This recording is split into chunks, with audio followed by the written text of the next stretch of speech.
Good day and congratulations, Princeton University class of 2021. It was with pleasure and a good deal of humility that I accepted the invitation to address you. It was with pleasure because of my high regard and gratitude for what Princeton has meant in my life. It was with admiration for the many ways the university has evolved during my lifetime, expanding greatly on its commitment to ideals of high purpose and service. While I'm not able to stand at the ceremonial oaken lectern in Princeton's magnificent collegiate Gothic chapel to deliver this address, I can assure you that I am there in spirit as I visualize all of you celebrating the end of your time at Princeton and the beginning of important life journeys. Were I in the chapel today, instead of standing on my own campus at Prairie View A&M University, I would once again marvel at such a creation, inspired by iconographic stonework and carvings from the Middle Ages on the one hand and post-revolutionary France on the other. The architect's homage to Princeton's motto reflects well the way in which the university and society as a whole evolves, taking from different traditions and periods, a means to understand our current times.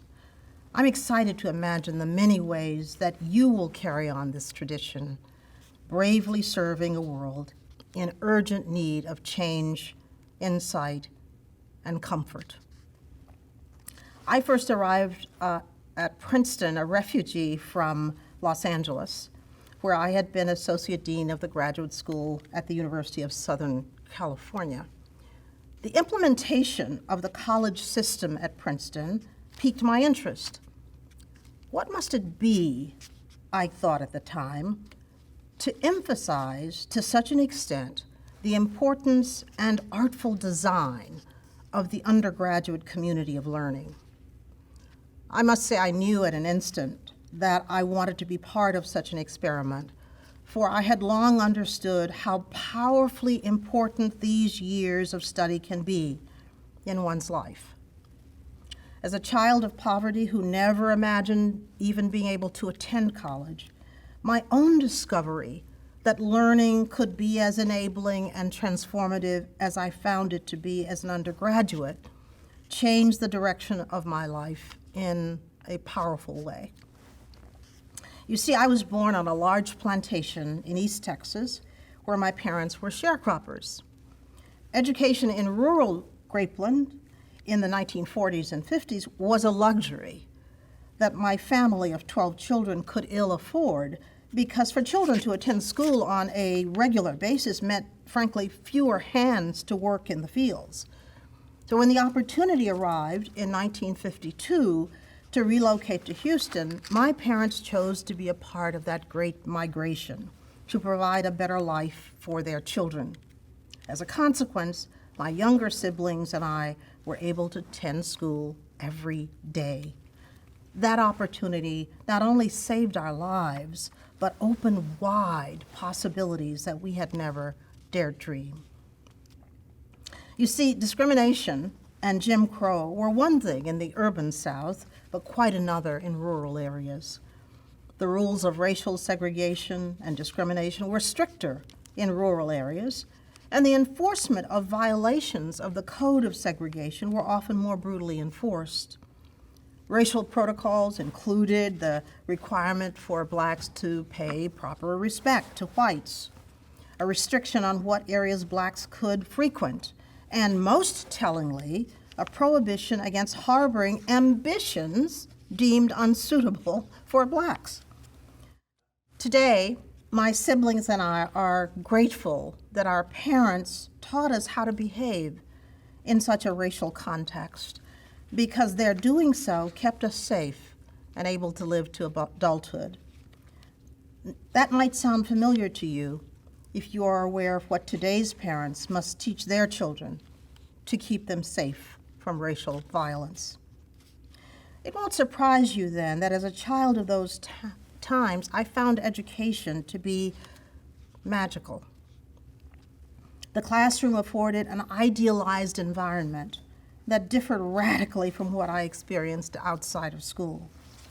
There I could be empowered and nourished by a sense of belonging to an inclusive world beyond the trenchant bigotry that greeted me as soon as I shut the schoolhouse door behind me.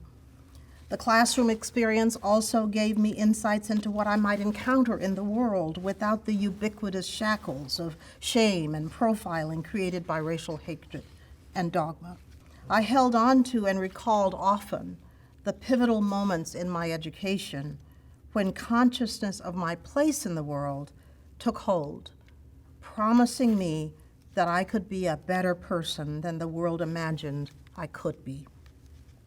So when I arrived at Princeton in 1983, I was pleased to participate in the college system that seemed to capture what these years could mean in an individual's life. I also relished the opportunity to experience firsthand the college system and to see how it might advance the process of learning from difference. Bringing students together from varied backgrounds seemed an ideal way to assuage the continuing divisions and disparities in the country. As Director of Studies for Butler College, I reveled in seeing the ways in which my Princeton students were challenged to be in the company of those so different from themselves. I was persuaded that we were in the process of creating new kinds of citizens and leaders for the world, ones who could understand better how to navigate the differences among us. So I went about my work at Princeton, hoping to accelerate the impact of learning from difference across the campus, among faculty, in the curriculum, among the administration. Needless to say, in that period, there was much good work to do, addressing the way that minorities were stopped on campus by public safety, pushing for more women to be hired and compensated fairly, promoting strong women's studies and African American studies programs, and diversifying the faculty. The work was difficult, but immensely gratifying. While interacting with difference can at times be frustrating and unsettling, it remains an unparalleled opportunity for us all. Some may be persuaded that it is far more comfortable to be surrounded by clones of themselves, but such a choice tends to be more reinforcing than challenging, stifling learning rather than stoking growth and creativity.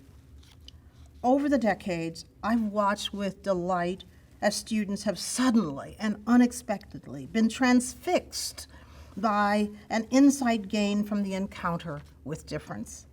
I've seen them awakened by critical insights offered by countervailing views. I've observed the awakening in them of deep and authentic concern for others. As a Black woman, I never really expected men or whites to understand or be concerned for my welfare.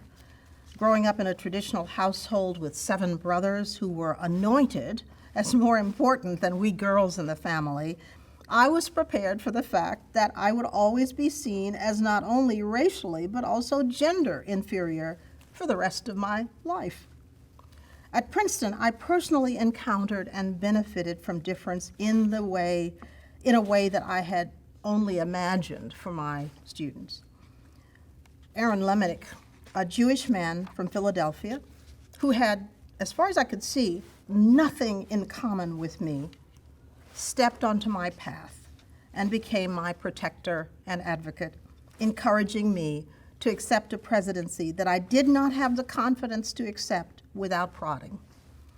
The president of Princeton at the time, Harold Shapiro, gave me opportunities to grow and mature as an administrator that also placed me on the path to university leadership. How could it be that this child of Jim Crow, who only aspired to graduate from high school and find menial work, could become a university president? No how, no way. That would have been my answer.